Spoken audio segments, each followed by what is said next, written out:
John Palmer joins me this week to discuss cold IPAs. This is BeerSmith Podcast number 320.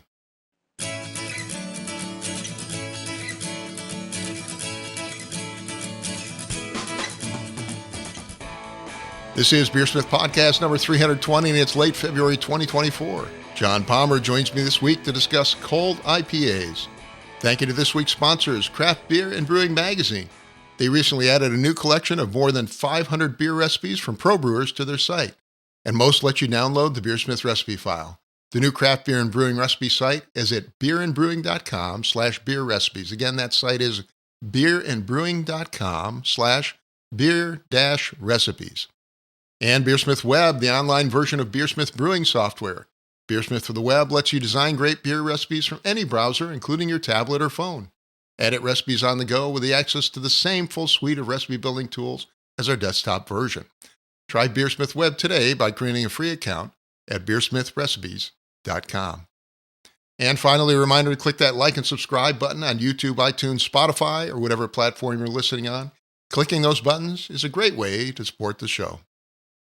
And now let's jump into this week's episode. Today on the show, I welcome back John Palmer. John is the author of the top-selling homebrew book, How to Brew, as well as a definitive book on brewing water, and also brewing classic styles. John, it's a pleasure to have you on the show. How are you doing today? Great. Hey, Brad. Good to see you again. Always great to. John's coming from California today. I assume it's sunny out there, right? Oh, yeah. Sunny, 70. You didn't have, you guys didn't go through the hard winter, although I know you had obviously the awful fires out there. Yeah. Winter hasn't quite started yet. It got down to, 40. Is 40. About as close as it's gotten so far. Yeah. But, yeah. I was in Vermont a couple weeks ago. It was 4 degrees, so a little colder. But. Yeah. Yep. Anyways, right now, I mean, with the jet stream this morning, we're pleasant in 70, but you go just to Nevada and temperature plummets dramatically. Texas, we were talking earlier, is in the teens, low 20s today. Amazing. Yeah, we've had a real winter here in Virginia, that's for sure. A lot of snow on the ground and long cold spots. It's been much different than the last 2 years. Anyways, John, great to have you on the show. What projects you've been working on? I know you have a new book out, right? Yeah, my latest book is called How to Brew in Your Kitchen. And I kind of describe it as an intro to Palmer book. How to brew is pretty comprehensive. It's gotten to be somewhat weighty, right? Yeah, it's pretty darn big these days. So looking at the book market, which has really changed in the last few years, a lot of sales declining. I thought we need a more approachable homebrew book. And so that's what How to Brew in Your Kitchen is. It's based on, 2.5 gallon or 10 liter batch size, brew in a bag, no sparge, that you can do on any kitchen stove or hot plate. And it also talks about the all-in-one systems too, like Grainfather and the Anvil Foundry and so on, and similar systems. I think we've talked about this before. It has people have trended towards smaller systems now. Yeah, there's so much availability of good beer these days, at least here in the U.S. That you don't have to brew the 20-gallon batches that we fantasized about 20 years ago. Sure. It's these days it's how much beer you can drink in a reasonable amount of time, and that's often that 2.5 gallon batch size before you want to move on to something else, brew something else. So my idea was with How to Brew in Your Kitchen, just make a book that's much more approachable, much simpler, and bunch of recipes, including one for what we're going to talk about today. Awesome. Do you cover things like extract brewing as well? Yes, but briefly. Home brewing has really matured, in the last 20, 30 years. People aren't doing extract brewing as much as they used to when we started. For good or bad. And so, yeah, all grain brewing is really easy to get into, especially with brew in a bag and no sparge techniques. So I thought that's the method I'll base on. Awesome. Well, good. Well, today you wanted to talk about cold IPA, which is a style that I wasn't all that familiar with. Can you tell us a Relatively little bit new. about Yeah. what a cold IPA actually is? Sure. Cold IPA has been described as a Westier West Coast IPA. It is meant to be more crushable, but still really showcase the hops. Um, it is an IPA brewed with 20 to 30% flaked adjunct typically, Huh. or it can be all malt as well. Firestone Walker does a all malt version in the cold IPA style, where they take it through a multi-step mashing process to really drive the fermentability and get that final gravity down, and make it a much lighter body in that way. But for most, the brewery that kind of showcased it and started the style, they used the 20 to 30% adjunct um, Hmm. to lighten the body and kind of pull the malt character back so that the hops really shone in like a 7% ABV beer. Awesome. I know you. This, I guess, cold IPA kind of has an interesting history. I wanted to kind of walk through that. You helped edit Greg Casey's 5-volume set on history of American adjunct lager, and I think he just released volume 2. Yeah, So maybe that's a good place to start because this particular beer does have a kind of a history back to adjunct lagers. yeah, that's the lovely thing about Greg's series on American Adjunct Lager. Um, to realize that the United States has a real brewing legacy. We're so used to talking about, British brewing and German brewing and Belgian brewing, and while when you and I first started brewing, we kind of poo-pooed industrial lager, and it's like near beer and kind of stuff. But actually, when you dig into it, you realize that yeah, the United States really does have uh, a real tradition and legacy when it comes to beer, and our beer style is adjunct lager. Now we learned it from the Germans. They were the first ones to start brewing with adjuncts, at least in for lager styles. Mid 1800s. Um, but they brought that idea to the states, and the the consumer preference and the barley that we had here, the 6-row barley, higher protein, higher enzyme, really lent itself to brewing those with that brewing method with adjunct. Hmm. Um, and so, yeah, American adjunct lager is our national style, if you will.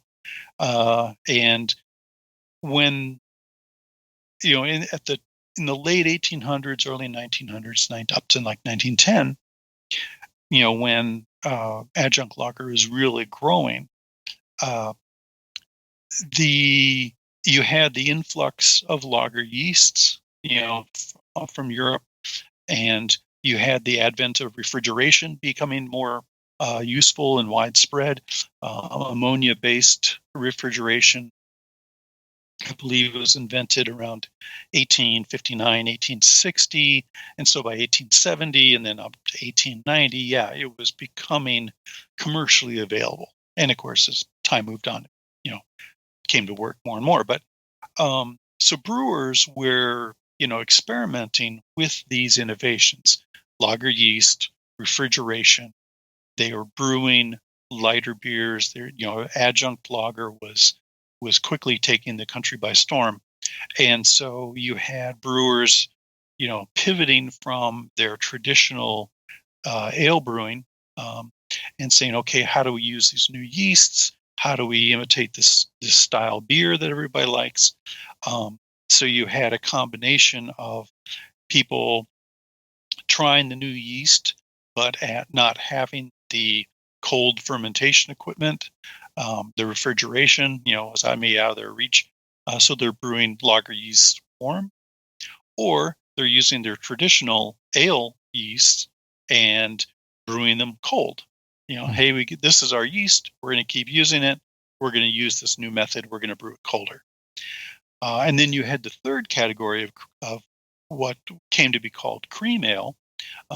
And this was often where, um, you know, lager yeast warm, ale yeast cold, or a blend of the brewery's ale and lager products. And Mhm. so cream ale is essentially kind of an in-betweener style.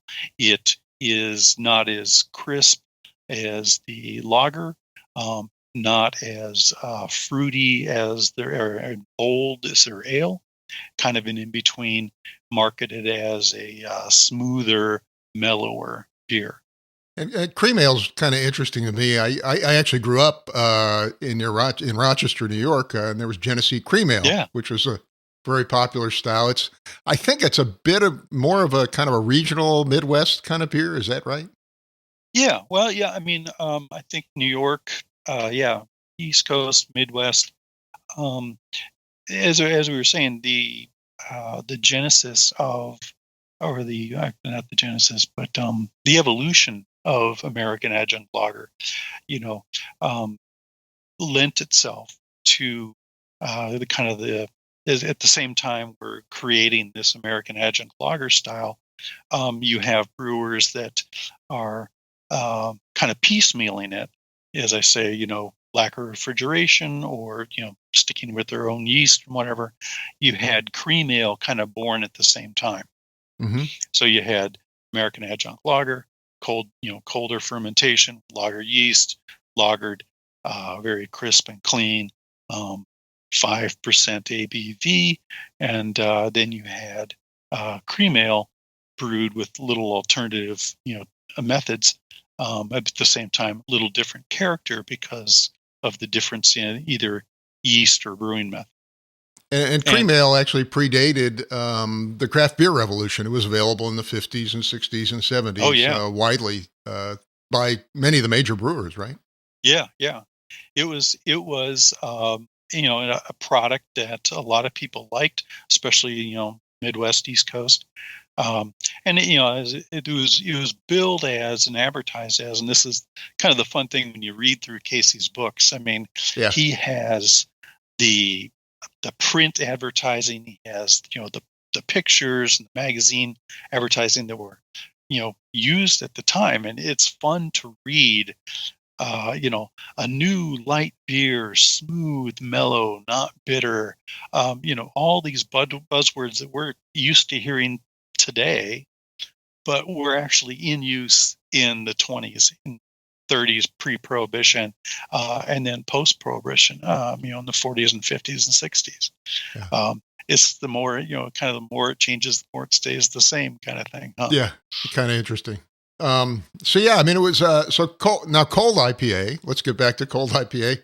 Yeah. Cold IPA is almost a spinoff of American Cream Ale, right? It's kind of brewed in the same sort of style, but using modern hop techniques. Is that right? Yeah.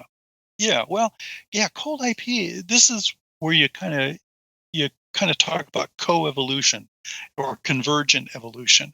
Um, Cold IPA was essentially invented by Kevin Davey at Wayfinder Brewing.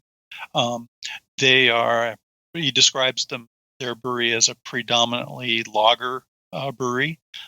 They like doing decoction mashes on their lagers, and they're in Portland. And so, as they're looking at their portfolio and what they like to drink, they were kind of looking for a Westier West Coast IPA. You know, they're thinking we want to brew, a really crushable West Coast IPA using our techniques, our equipment, our malts and so on. Hmm.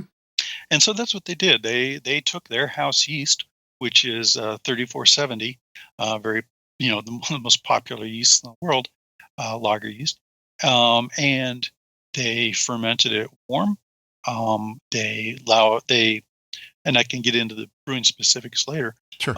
But yeah, they said let's take um, an adjunct grain bill. Let's lighten that body, bring the malt back, dial the malt back so it's cleaner, crisper, drier. Really let those hops shine, and in their evolution of that product, they determined that it really didn't work as well at like a pale ale kind of gravity, like a cream ale gravity, 5% ABV. Mm-hmm. It really clicked when you got up to about 7% ABV. Now you have the perceived sweetness from the alcohol that is lending balance to the beer and lending balance to the hopping levels that they were using.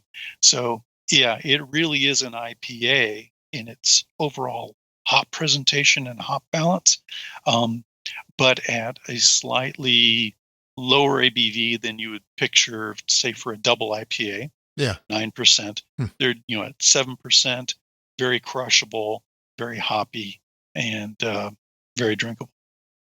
Awesome. Well, if I want to brew a cold IPA at home, what would my grain bill look like? Let's start with that. You mentioned a lot of adjuncts. Yeah, so um, it's very much in line with the cream ale grain bill, around 25, 30%. 30% seems to be kind of the median adjunct level. And Cream ales themselves would go up to like 40% in some cases. so when Uh, when you say adjuncts, are you talking about corn or what? oh, sorry. Rice? Yeah, No, I'm just yeah, trying to. yeah. Flaked corn, flaked rice, both. You can do it with either one. I think flaked corn is probably more accessible to most people. Flaked rice is certainly out there, and a lot of different varieties of corn and rice that can be used. Um, but they recommend just the kind of the run of the mill flaked corn that you can get from BSG and so on. It's you, but another point they made is that you can't achieve the same character in the beer by using dextrose, such as you use in like a double IPA. Hmm. So you don't want a simple sugar. You want the flaked adjunct, the flaked corn or the flaked rice, and put it in the mash where you are getting small amount of protein and flavor carryover from Gives you that that. adjunct. Does that give you the As a creaminess? I guess.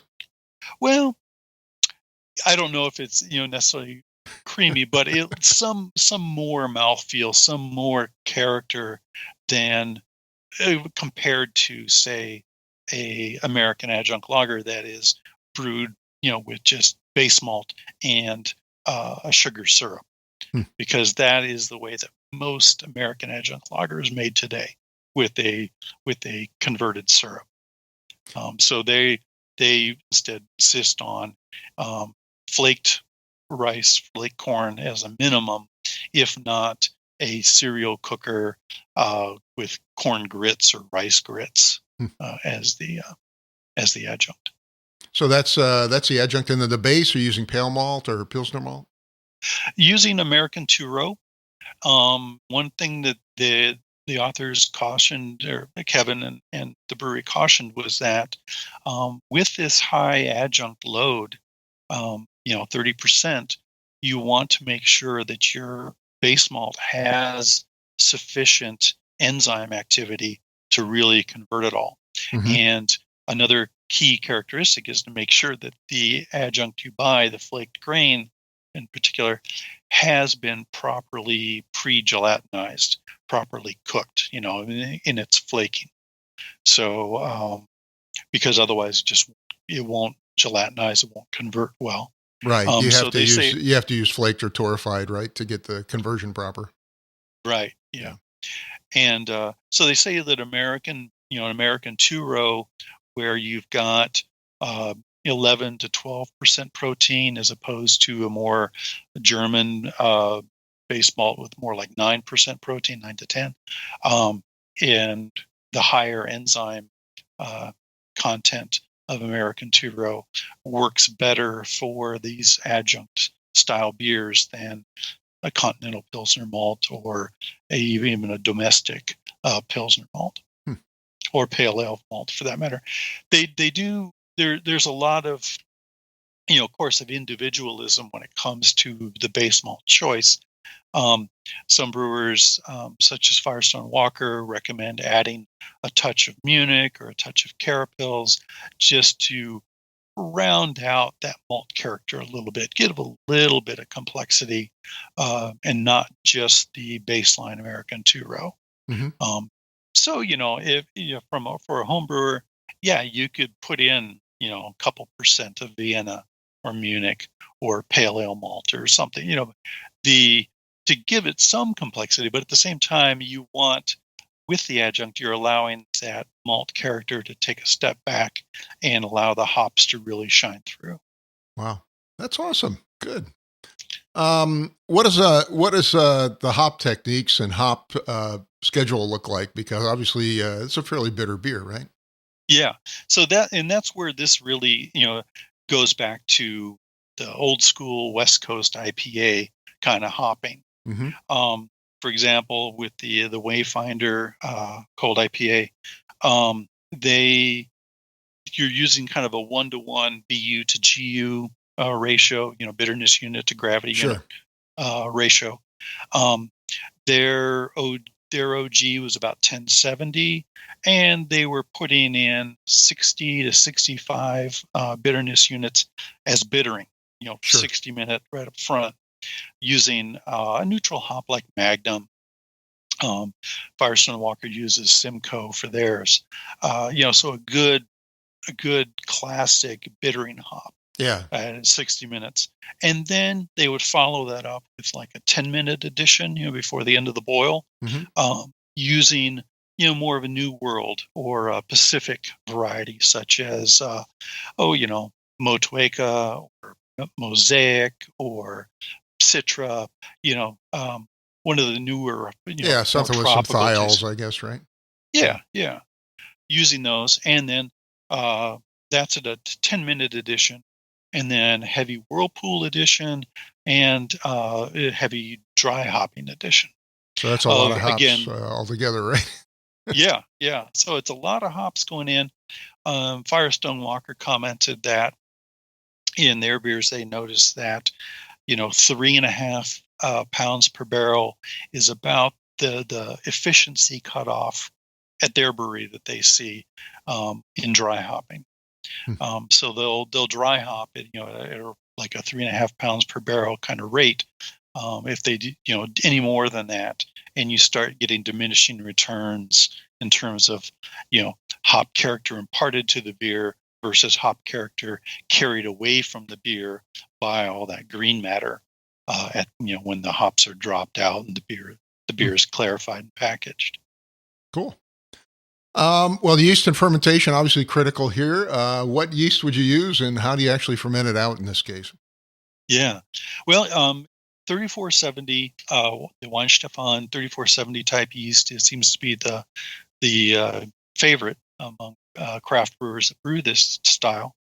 And they recommend fermenting it warm, which is one of the key, pros about 3470 is it ferments clean at warmer temperatures. So they will typically start their fermentation. They'll chill the wort to like 50, 55, somewhere in the 50 to 55 degrees Fahrenheit, or what is that, 15 to 17 degrees Celsius, something like that. Yeah.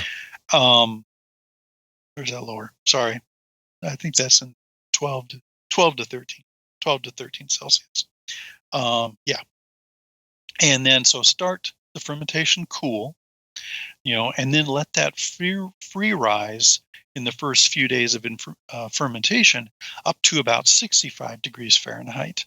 And then they will let that, they'll control the fermentation at 65 from there on out. Um, you know, the the time scale is going to vary a little bit between, a home brewing size and a commercial brewery size. Um, but in the one case, they're talking about the end of day 4 to hit 65 degrees. Hmm.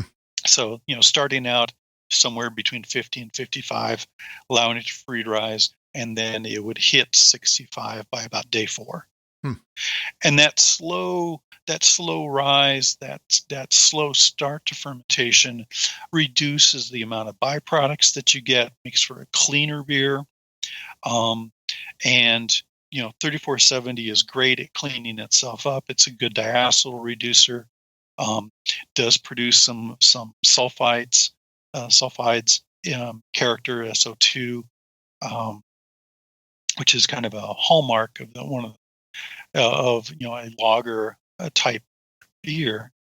But by starting cool and then free rise and then finishing at 65, and they also spun at the end of fermentation. And when they do their dry hop, and they also do that at 65, you end up with a slightly estery but mostly clean tasting beer, and very clean tasting. No diacetyl, no fusels, it's 7%. It's still a very clean tasting beer. I find it interesting they're using a Weistoffen lager yeast instead of, maybe a traditional cream ale yeast, which might be a hybrid or mixed yeast. Yeah. It's I think maybe lessons learned over the last 50 years. Yeah.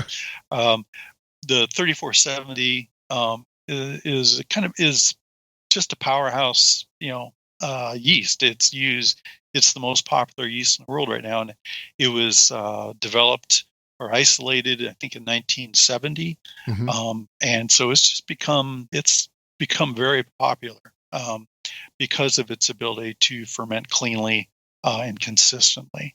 Yeah. So yeah, I mean, further back, 40s, 50s, 60s, yeah, they were probably using other yeasts, other lager yeasts or hybrid yeasts, or for those breweries that made their cream ale by blending two other beers like their ale and their lager, they would have used different yeasts. Interesting.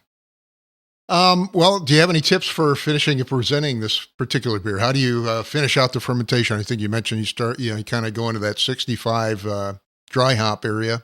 Do they do a cold crash? What do they do to finish the beer out? Techniques vary across breweries, but the general gist of it seems to be that they're doing essentially a warm maturation with the lager. So yeah, 65, holding it there. They do Firestone does a mid fermentation dry hop. They do a double dry hop. So they do a mid fermentation dry hop. Wayfinder, I think, also hops, in fermentation.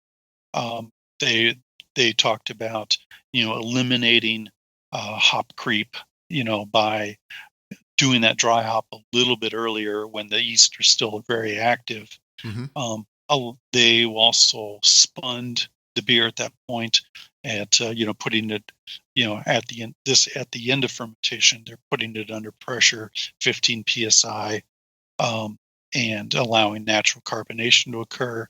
And that's also when they're adding their dry hops.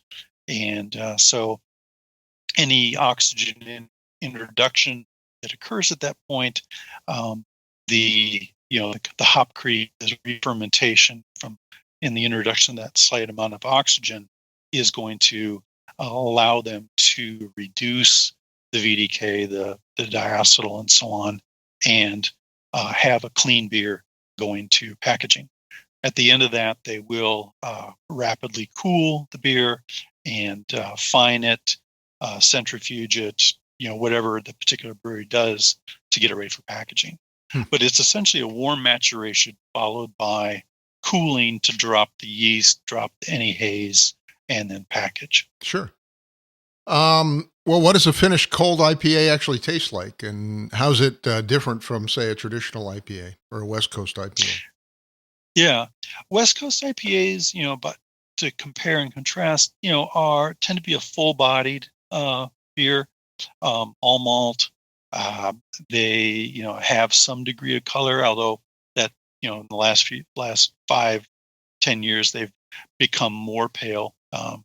You know, 2 to 2.5, 5 SRM. Um, the Cold IPA has that same kind of color palette, so no caramel malts.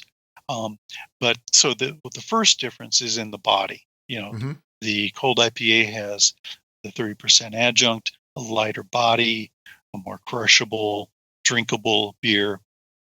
Um, about the same alcohol percentage as the West Coast at 7%. Same kind of hop character, same kind of hop schedule as the West Coast, but again, the lighter body gives it a higher drinkability and more similar to what you find in a double IPA that's typically at 9% with the added dextrose. So, Hmm. you know, drinkers of double IPA and something like Pliny the Elder and so on know how drinkable that beer is, even though it is very hoppy and 9%. Yeah. So, John, where does the name Cold IPA come up? Because this is really more like a cross between a cream ale and a West Coast IPA. Yeah, I think the genesis Cold IPA name comes from Wayfinder's brewery, where they are predominantly a lager brewery, Mm-hmm. craft lager brewery, and so they were saying, looking at their portfolio, they're going to take a West Coast IPA, brew it colder, and with the lager yeast they use for their lagers, and allow that hop character to really shine through. So I think that's where they came up with it. But as I said earlier, it's kind of a convergent evolution kind of thing Uh-huh. between taking a cream ale and just hopping it to IPA levels versus taking a lager or a West Coast IPA and lagerizing it a little bit. Interesting. Um, are there a lot of craft breweries making this style? I wasn't that familiar with it. You mentioned Firestone, and of course, Yeah, the original one was Kevin Davey at Wayfinder, right? yeah, yeah. I think it's a fairly popular style. I've seen it in international competitions several times over the last couple of years. Hmm. Um, it got its start kind of in 2017, but I've seen it as a category, or at least in the specialty IPA category, several times in the last few years. So I think it's pretty popular. I think it, like hazy IPA, I think it really occupies its own niche.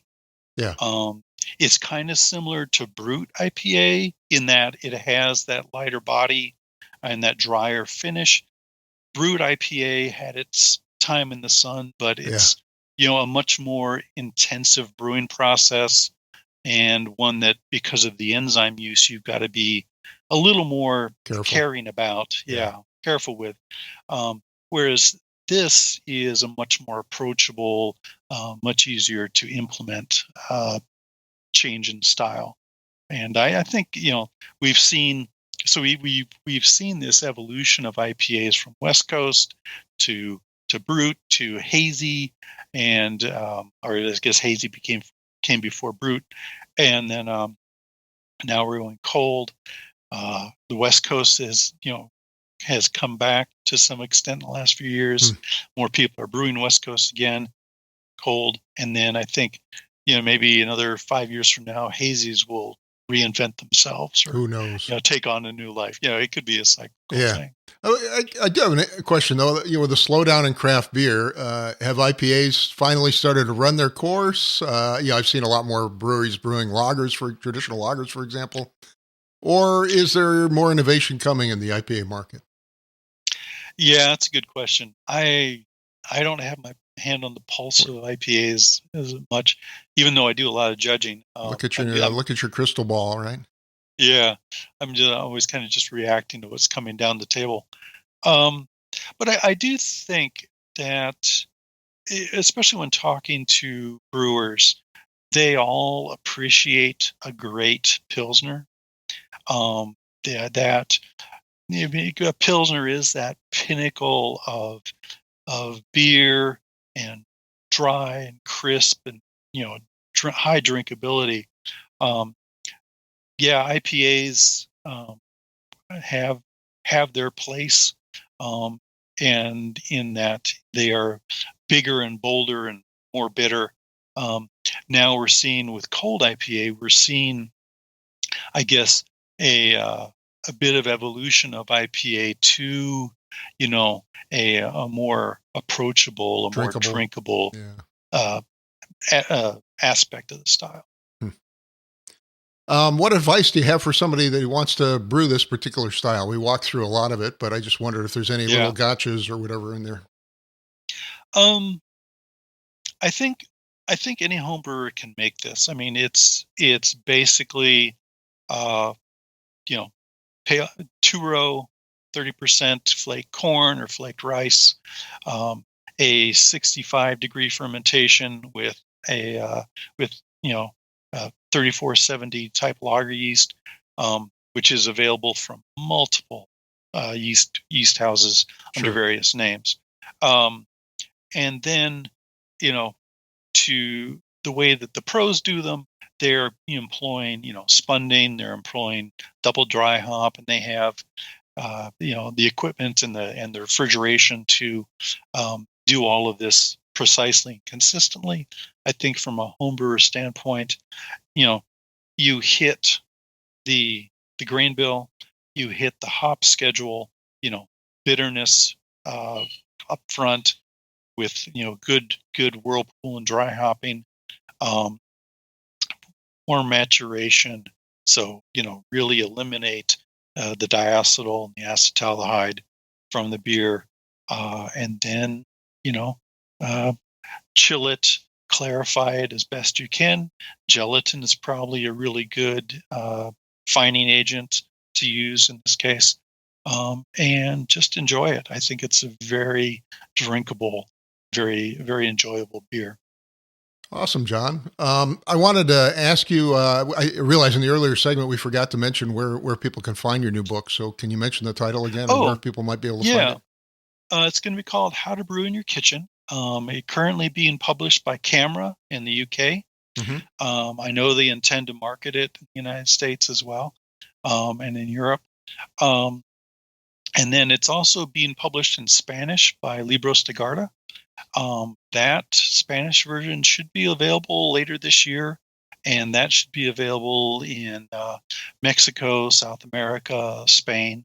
Um, I'm not, I don't have details of everywhere they intend to distribute and Sure. availability and so on yet, but Is it? that's Do the you know if plan. when it will be available here in the U.S. or is it available on Amazon or anything? It just came out in the UK, so I Okay. imagine it'll be a couple more months before it's available elsewhere. Okay. Great. Well, I look forward to that. Yeah, Uh, thank you. yeah. Well, John, your closing thoughts on today's topics. Well, cold IPA. I suggest the topic because it does appeal to my old school preferences in beer. Um, I rather than using the new school hops, I'd use the traditional IPA hops, the C hops, the Cascade, Centennial, Chinook. Um, the Simcoe is another great hop. Um, Amarillo and Citra, another really good hops that blend well with the old school citrus hops. Kind of help round it out, modernize that character a bit. So yeah, have fun with the style. Have fun with the hopping. I think that's one thing that you and we loved as home brewers, and everybody loved with IPAs, was the chance to experiment with hops and lots of hop additions. And Absolutely. here's a great style to do that with. Well, John, thank you for taking time out of your busy day to talk with us again today. Really appreciate you being here. Thank you. Today, my guest, the one and only John Palmer, author of How to Brew, the book on water, as well as the Brewing Classic Styles book, and in his upcoming book on stovetop brewing. Thank you again, John. Thanks. A big thank you to John Palmer for joining me this week. Thanks also to Craft Beer and Brewing Magazine. They recently added a new collection of more than 500 beer recipes from pro brewers to their site, and most let you download the BeerSmith recipe file. The new craft beer and brewing recipe site is at beerandbrewing.com/beer-recipes. Again, that site is beerandbrewing.com/beer-recipes. And BeerSmith Web, the online version of BeerSmith brewing software. BeerSmith for the web lets you design great beer recipes from any browser, including your tablet or phone. Edit recipes on the go with access to the same full suite of recipe building tools as our desktop version. Try BeerSmith Web today by creating a free account at beersmithrecipes.com. And finally, a reminder to click that like and subscribe button on YouTube, iTunes, Spotify, or whatever platform you're on. Clicking those buttons is a great way to support the show. I'd like to thank you for listening, and I hope you have a great brewing week.